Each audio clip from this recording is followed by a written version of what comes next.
भारत माता की, भारत माता की। वंदे वंदे वंदे। मोदी योगी जय श्री राम, मोदी योगी जय श्री राम। मैं बहराइच के जिला अध्यक्ष से अनुरोध करूंगा कि माननीय युवा हृदय सम्राट, हम सबके नायक माननीय प्रधानमंत्री मोदी जी का प्रतीक चिन्ह देकर स्वागत करें। माननीय जिला अध्यक्ष बहराइच।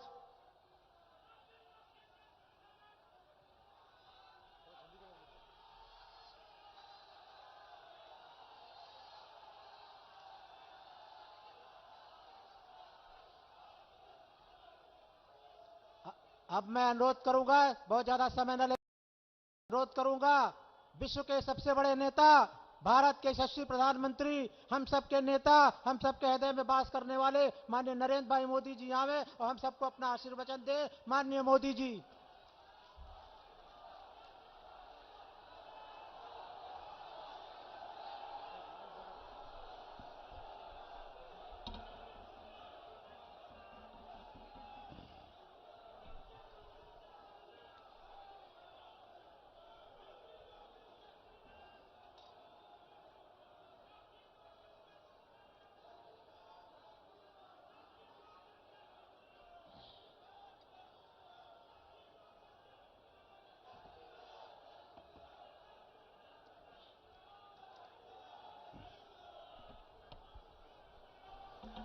भारत माता की,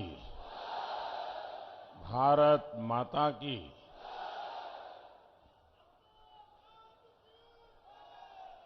बालार ऋषि के तपोभूमि और महाराजा सुहेलदेव के युद्ध स्थली बहराइच स्वतंत्रता के अमर सेनानी राजा देवभक्त सिंह का जन्मभूमि गोंडा, महात्मा बुद्ध के श्रावस्ती और मां पाटेश्वरी देवी का पुण्य भूमि बलरामपुर के लोगन का हमार कोटि कोटि प्रणाम।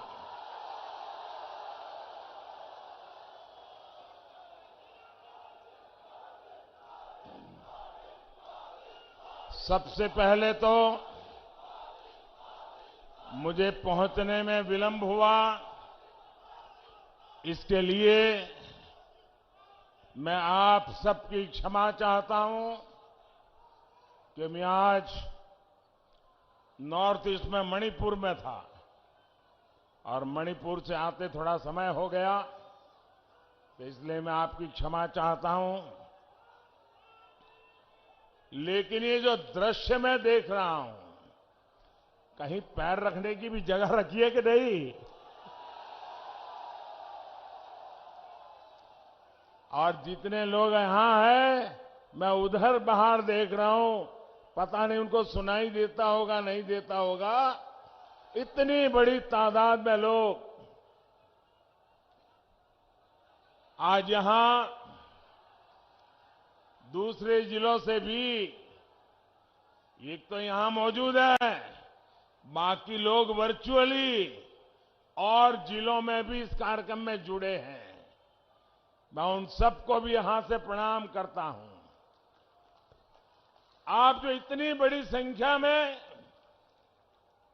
हम सबको, भारतीय जनता पार्टी को आशीर्वाद देने आए हैं, उससे साफ है कि यूपी चुनाव में इस बार भी जीत का चौका लगने वाला है, चौका।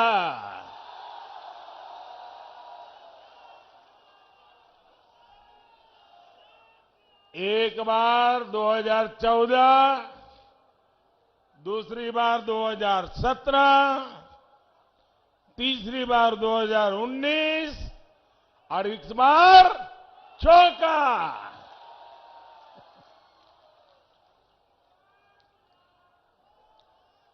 यूपी के लोग 22 में भी गौर परिवारवादियों को हराने के लिए फैसला कर चुके हैं। भाइयों और बहनों,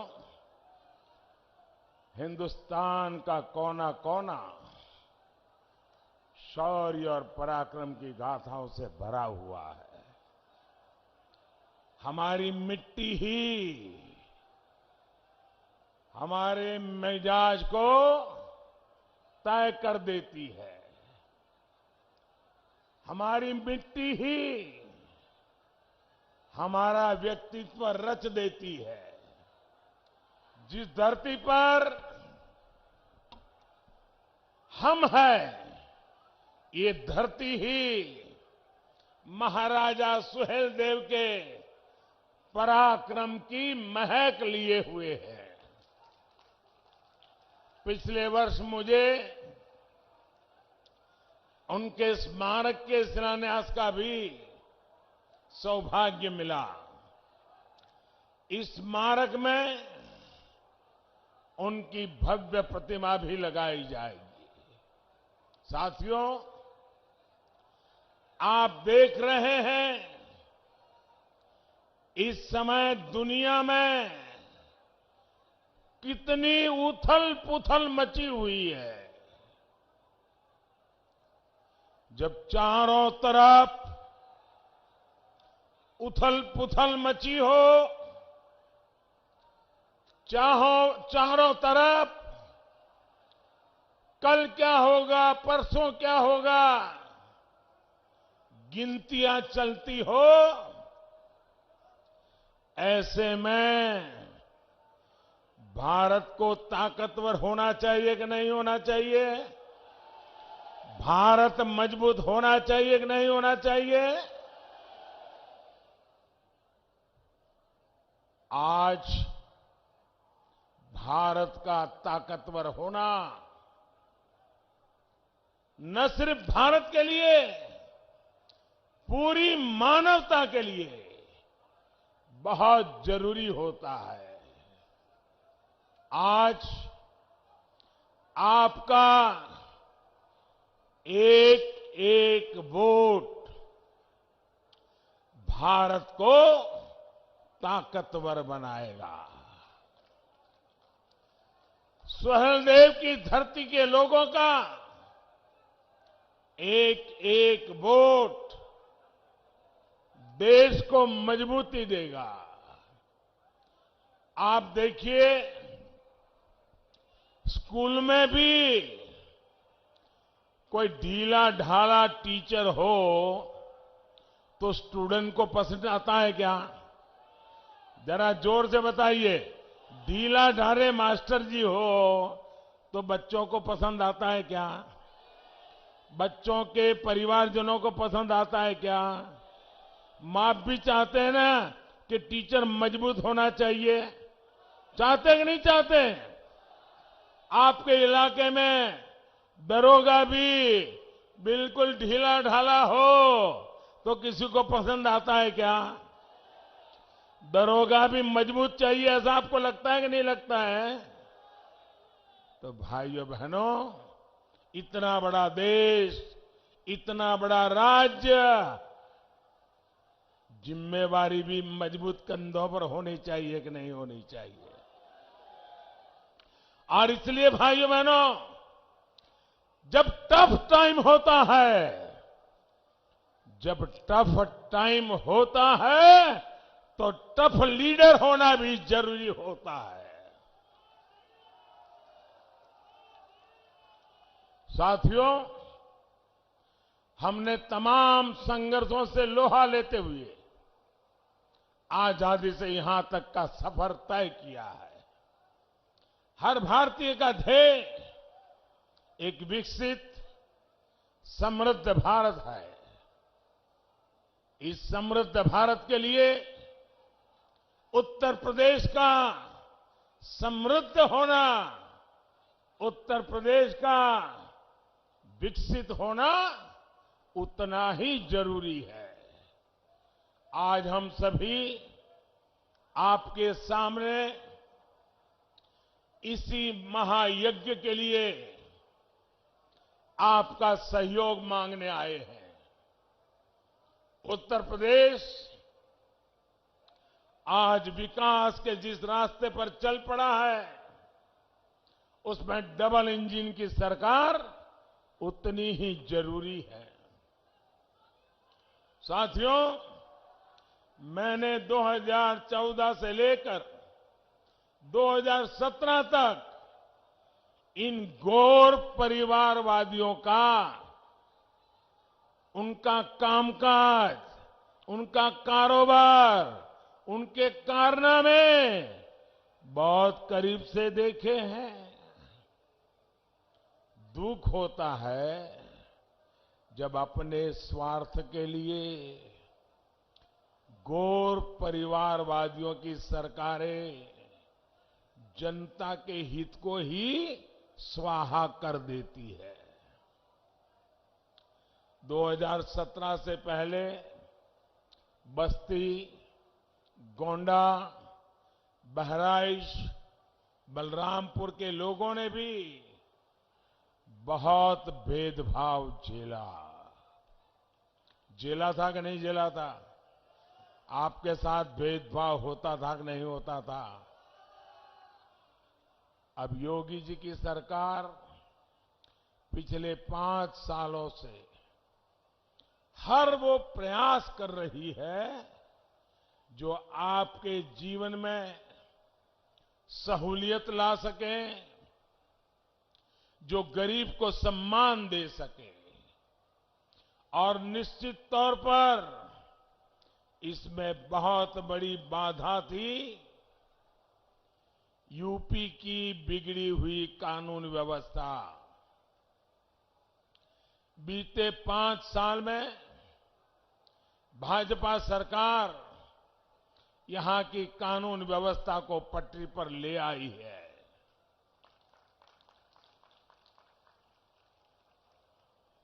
वो जो आपके हक की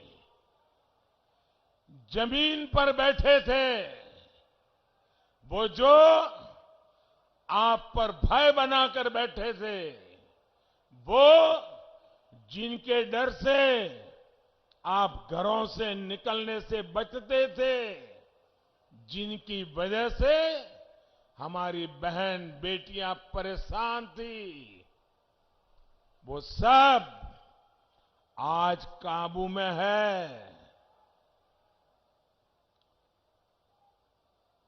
लेकिन अभी ये पूरी तरह न सुधरे हैं न समझे हैं।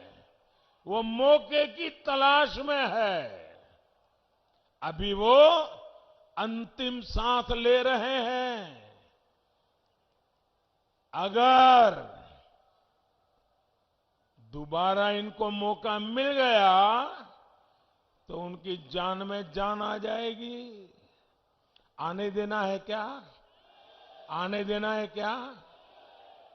भाइयों बहनों, ये जो समझ नहीं रहे हैं, अभी भी सुधरे नहीं है, अभी भी आखिरी सांस ले रहे हैं और बदले का भाव लेके बैठे हैं, उनको दोबारा खड़े नहीं होने देना है। साथियों, भाजपा सरकार के प्रयासों की वजह से अब उत्तर प्रदेश में डर का माहौल दूर हो रहा है। और डर उनको लग रहा है जो दशकों तक निर्दोषों को डराते रहते थे, वो आज डर के मारे कांप रहे हैं। आपके लिए आगे बढ़ने के रास्ते खुल रहे हैं, नए रास्ते बन रहे हैं। आप बच्चे को अच्छी शिक्षा देना चाहते हैं, इसलिए भाजपा सरकार स्कूलों की स्थिति सुधार रही है। आप अपने बच्चों को उच्च शिक्षा देना चाहते हैं, इसलिए भाजपा सरकार हर जिले में मेडिकल कॉलेज खोल रही है, नए इंजीनियरिंग संस्थान बना रही है, आईटीआई पॉलिटेक्निक में सीटें बढ़ा रही है। आप अपनी दुकानदारी करना चाहते हैं, अपना कारोबार शुरू करना चाहते हैं, इसलिए भाजपा सरकार मुद्रा योजना के जरिए आपको बैंकों से आर्थिक मदद दे रही है।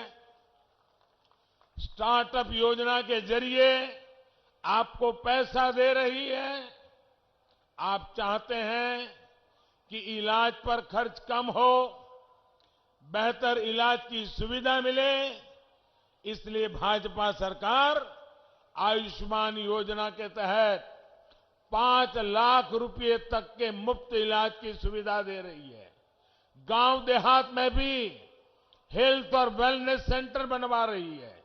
सामान्य मानवी के जीवन के हर पड़ाव, उसकी हर जरूरत, उसको ध्यान में रखकर हमारी सरकार योजनाएं लागू कर रही है। और ये सब काम बिना भेदभाव हो रहा है, बिना तुष्टीकरण किए हो रहा है। और यही तो है सबका साथ, सबका विकास, सबका विश्वास और सबका प्रयास।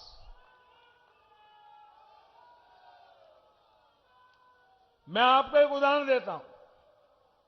साथियों, आप सभी को पता है कि गरीब के घर में अनहोनी हो जाए, कोई दुर्घटना हो जाए तो उस परिवार पर क्या बीतती है। पैसे की कमी तो गरीब के जीवन पर दोहरा संकट ला देती है। गरीब की इसी तकलीफ को समझते हुए हमारी सरकार ने प्रधानमंत्री जीवन ज्योति बीमा योजना और प्रधानमंत्री सुरक्षा बीमा योजना शुरू की थी। और हमने प्रीमियम कितना रखा था? एक योजना के लिए सिर्फ 90 पैसे, यानी एक चाय की कीमत से भी बहुत कम, एक कप चाय से भी कम कीमत में रोज का 90 पैसा आपका बीमा उतारना। और दूसरी योजना के लिए हमने इन्हें कहा कितना था? 1 महीने का 1 रुपया, 1 महीने का 1 रुपया। इन योजनाओं के माध्यम से हमने गरीब को 2-2 लाख रुपए का सुरक्षा कवर दिया। 2-2 लाख रुपया। आज यूपी के 4.5 करोड़ से ज्यादा मेरे गरीब भाई बहन इस योजना से जुड़े हुए हैं। और आपको खुशी होगी, इस सुरक्षा की वजह से भी यूपी के गरीब परिवारों को बीते वर्षों में करीब 1000 करोड़ रुपए की मदद उनके खाते में सीधी पहुंची है। 1000 करोड़ रुपया। हमारी सरकार संकट के समय कभी भी किसी का साथ नहीं छोड़ती, बल्कि गरीब परिवार का संबल बन करके खड़ी रहती है। भाई और बहनों, गरीबों के लिए सरकार की इसी संवेदनशीलता को आपने इस कोरोना के काल में भी देखा है, महसूस किया है। हम सबको पता है पूरी दुनिया में कितनी बड़ी भयंकर महामारी आई है। 2 साल हो गए। पूरी मानव जात, दुनिया का हर देश, अमीर हो गरीब हो, हर कोई 100 साल की ये भयंकर बीमारी के चपेट में आया हुआ है। ये संकट हमारे देश पर भी बहुत गहरा, लेकिन ऐसे संकट के समय हमारी सरकार हाथ पर हाथ धर करके नहीं बैठी। क्या करे, पूरी दुनिया में हुआ है, ये तो वायरस है, आने ही वाला है। हम रोते नहीं रहे, बैठे नहीं रहे, हमने एक के बाद एक इस समस्या के सामने रास्ते खोजते रहे, देश के लोगों की जिंदगी बचाने के लिए लगे रहे। ऐसे कालखंड में कोई भी गरीब भूखा न रहे, किसी गरीब के घर में चूल्हा न जले, कोई गरीब का संतान रात को भूखे पेट सो न जाए, इसलिए हमारी सरकार अन्न के भंडार खोल दिए। दोस्तों, अन्न के भंडार खोल दिए। पूरे देश में, दुनिया को भी अचंभ होता है, 80 करोड़ लोगों को करीब करीब 2 साल से मुफ्त में राशन मिल रहा है, और हमारे उत्तर प्रदेश में 15 करोड़ लोगों को मुफ्त में राशन पहुंचा है। भाइयों बहनों, गरीब आज भाजपा को आशीर्वाद दे रहा है। इसी संकट के समय हमारी सरकार ने इस बात पर जोर दिया कि कोई भी गरीब, हिंदुस्तान का कोई भी नागरिक, अमीर हो या गरीब हो, उच्च मध्यम वर्ग हो या निम्न मध्यम वर्ग हो, शहर में रहता हो या गांव में रहता हो, स्त्री हो या पुरुष हो, कोई भी वैक्सीन से छूट ना जाए। आप सबको वैक्सीन लगा है, टीका लग गया है? जरा हाथ ऊपर करके बताइए, टीका लगा है? आप मुझे बताइए, आपको टीका लगाने के लिए एक नया पैसा भी खर्चा करना पड़ा क्या? जोर से बोलिए ताकि ये जरा गौर परिवारवादियों को पता चले। कोई खर्चा आया क्या? कोई आपको पैसा देना पड़ा क्या? एक भी रत्ती रुपया देना पड़ा क्या? भाइयों बहनों, इतना बड़ा सेवा काम, इतना बड़ा देश और इतने कम समय में, लेकिन इन गौर परिवारवाद लोगों ने देश की जनता को गुमराह करने के लिए, आपको बहकाने के लिए दिन रात नए नए मनगढ़ंत तर्क दिए, अफवाहें फैलाई, भ्रम फैलाई। लेकिन भाइयों बहनों, आपका मेरे प्रति जो विश्वास था, आपका मेरे प्रति जो प्रेम था, उसके कारण वे सफल नहीं हो पाए, और आज हर नागरिक के तक टीका पहुंच गया। भाइयों, उन्होंने ये तक कह दिया कि ये वैक्सीन तो भाजपा की है। इन लोगों ने आप लोगों को उकसाया, ये तो भाजपा की वैक्सीन है, ये भाजपा के रंग वाली वैक्सीन है, ये भाजपा के कमल वाली वैक्सीन है, इसलिए वैक्सीन मत लगाओ। आपने उनकी एक भी बात नहीं सुनी। जैसे वैक्सीन में उनकी बातें नहीं सुनी है, चुनाव में भी मत सुनना। आपने हमारी बात मानी और टीका लगवाया। मैं आपका हृदय से धन्यवाद करता हूं भाइयों बहनों। और तो और, इन लोगों ने तस्वीरें दिखाकर यूपी को बदनाम करने का भी काम किया। साथियों, दशक तक हमारे यहां गरीबी हटाओ के नाम पर समाजवाद के नाम पर सिर्फ और सिर्फ वोट बटोरे गए और बाद में धन लूटा गया।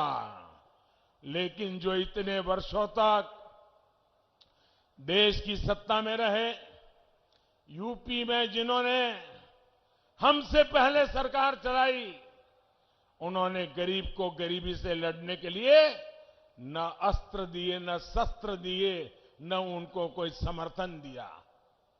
2014 में जब आपने हमें अवसर दिया तो हमने इस पुरानी सोच को बदलने के लिए कदम उठाए। बैंकों के दरवाजे गरीब, दलित, पिछड़े, किसान, मजदूर, महिलाओं के लिए हमने खोलना, ऐसा ही एक बड़ा कदम था। गरीब कभी बैंक के दरवाजे तक नहीं जा सकता था। आजादी के इतने दशकों के बाद भी नहीं जा सकता था। हमने बैंक के दरवाजे गरीबों के लिए खोल दिए दोस्तों। वरना पहले ये माना जाता था कि जिसके पास पैसा होता है वही बैंक जाता है, गरीब के पास भी बैंक खाता हो। पहले की सरकारों ने इसकी जरूरत ही नहीं समझी। ये भाजपा की सरकार है जिसने देश भर में 44 करोड़ गरीबों के जनधन खाते खुलवाए भाइयों बहनों। और इन जनधन खातों की ताकत देखिए।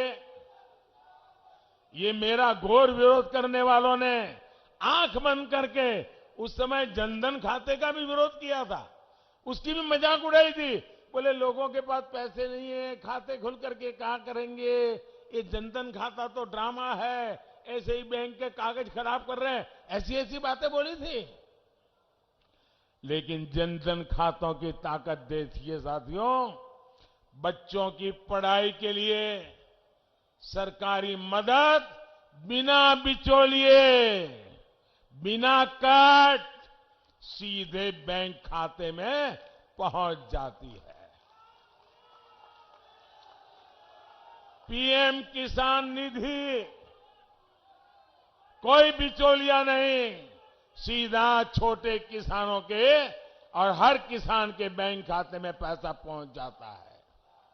फसल बेची तो पैसा सीधा बैंक खाते में आ रहा है। आज कोई सब्सिडी आनी है तो सीधे बैंक खाते में आती है। पीएम आवास का पैसा आता है तो सीधे बैंक खाते में आता है। मनरेगा का पैसा आता है तो सीधा बैंक के खाते में आ जाता है। जो पहले आपके हक पर डाका पड़ता था, बिचौलिए जो आपका पैसा खा जाते थे, उनके लिए भाजपा सरकार ने दरवाजे बंद कर दिए।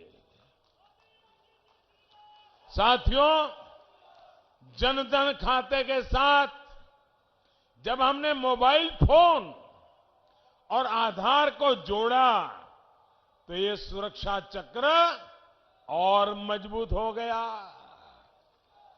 अब हमारे छोटे किसानों, पशुपालकों, मछली पालकों को भी जनधन खातों के कारण बैंकों से आसान ऋण मिलना संभव हो पाया है।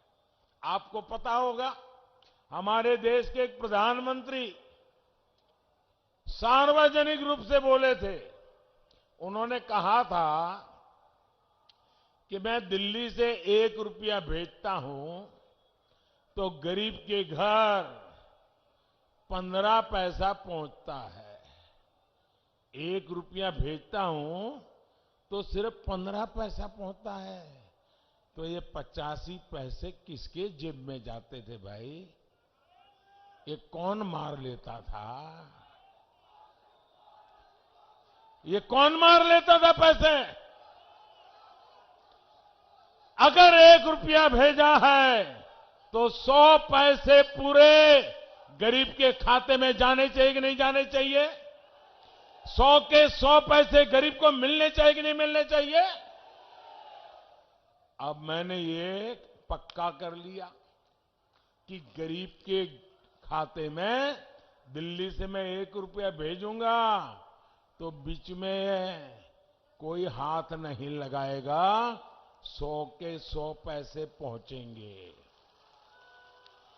अब मुझे बताइए भैया, ये जिनकी दुकानें बंद हो गई, जिनको ये मलाई खाने को मिलता था, उनको मेरे पे गुस्सा आएगा कि नहीं आएगा? आएगा कि नहीं आएगा? वो मोदी को गाली देगा कि नहीं देगा? मोदी का बुरा बोलेगा कि नहीं बोलेगा? मोदी के पीछे पड़ जाएगा कि नहीं पड़ जाएगा?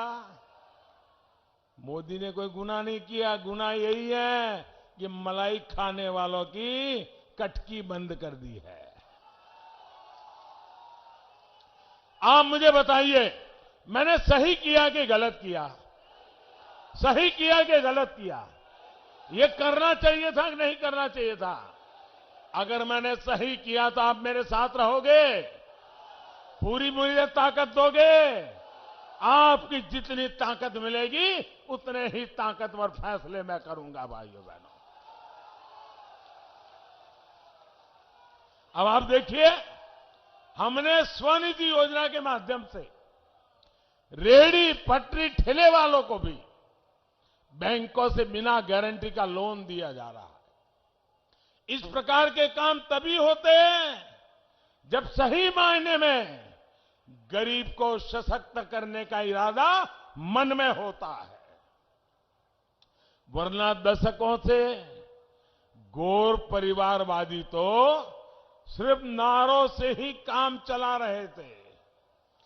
साथियों,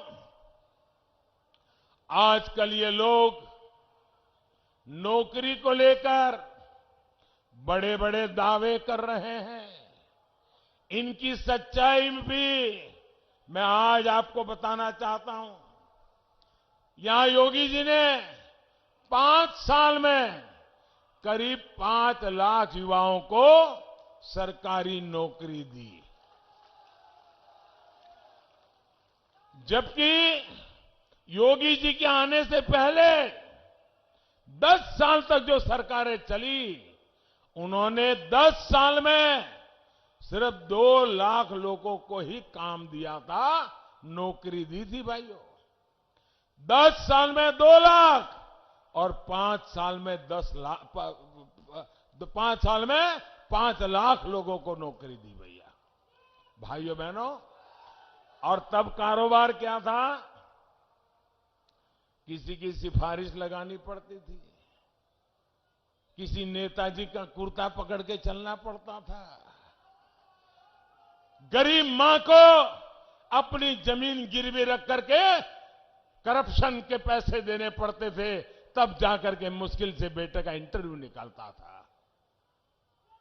भाइयों बहनों, गरीब को इतना नुकसान इन लोगों ने किया था। भाइयों बहनों, हमने वो स्थिति बदली है। क्या युवाओं के भविष्य से खिलवाड़ करने वाले ऐसे लोग, क्या हम उनको माफ कर सकते हैं? ऐसे लोगों को माफ कर सकते हैं?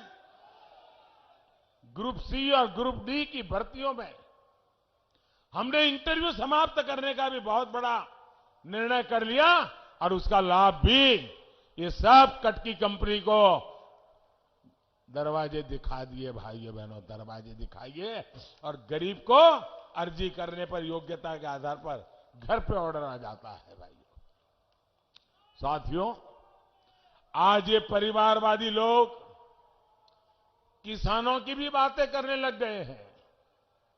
उन्हें लेकर भी बड़े बड़े दावे किए जा रहे हैं, लेकिन बहराइच का किसान इनकी सच्चाई भी जानता है।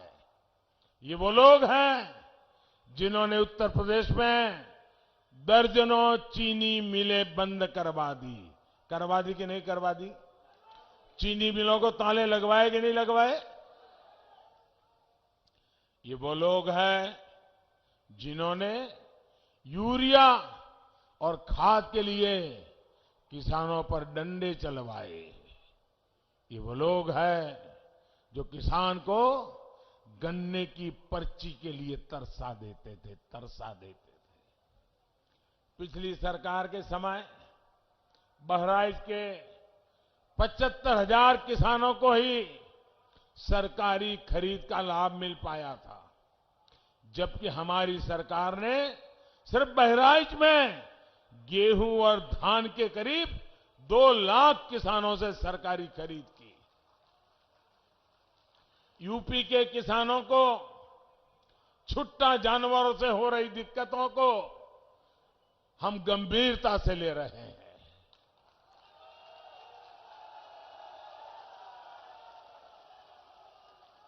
हमने रास्ते खोजे हैं दोस्तों, और मैं आपकी इस चिंता को पूरी तरह समझता हूं, और मैं आपको बताता हूं, मैं रास्ता खोज करके लाया हूं दोस्तों। 10 मार्च को आचार संहिता समाप्त होने के बाद, नई सरकार बनने के बाद योगी जी के नेतृत्व में उन सारी नई योजनाओं को हम लागू कर देंगे भाइयों।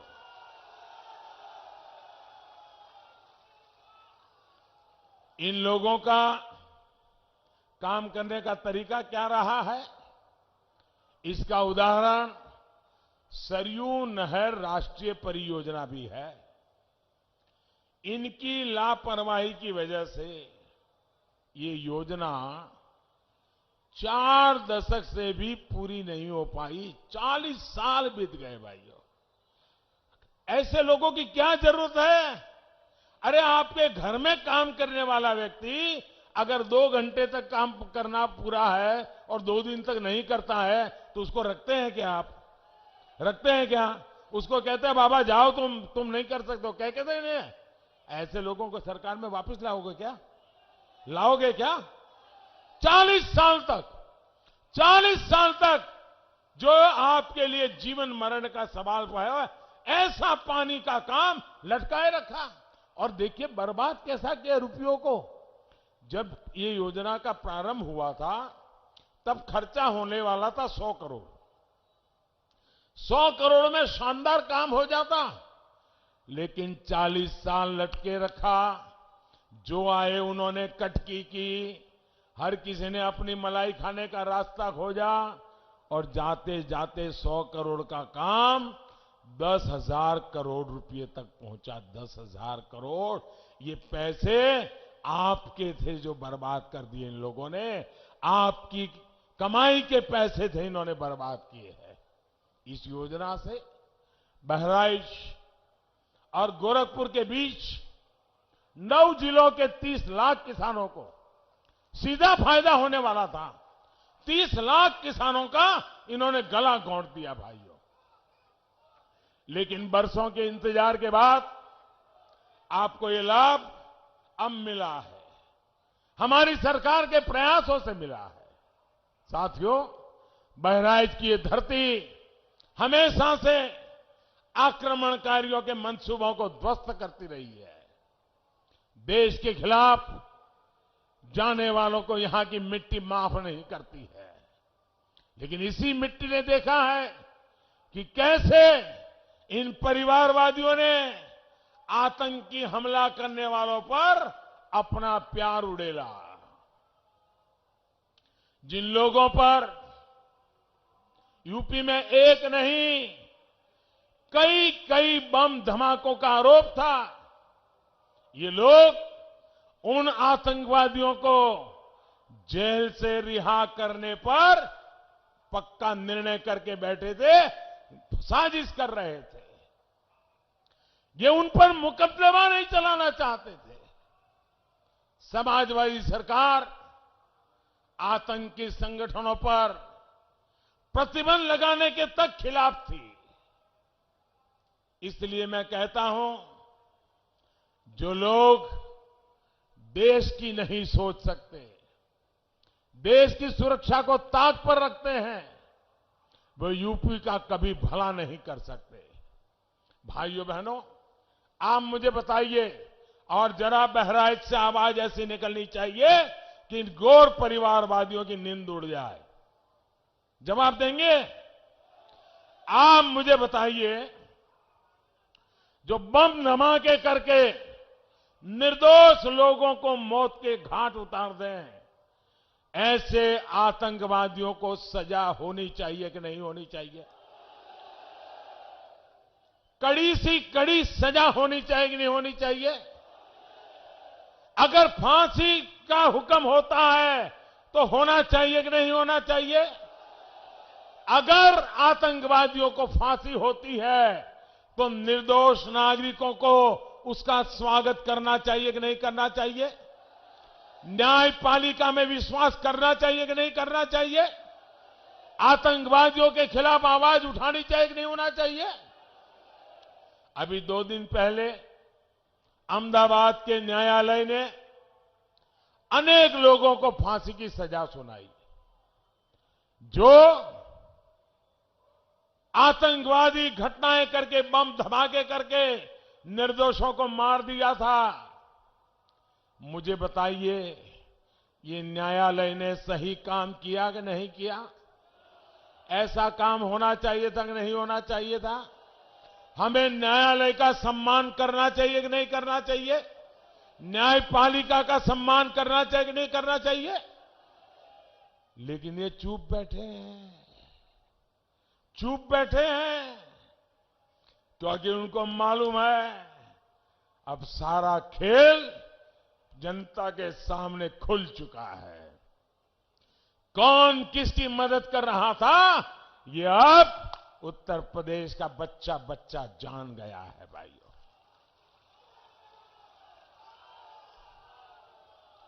बहराइच, गोंडा, श्रावस्ती, बलरामपुर जिलों में विकास को रफ्तार दी जा सके, इसके लिए कई 100 करोड़ रुपए इसकी योजनाओं पर तेजी से काम चल रहा है।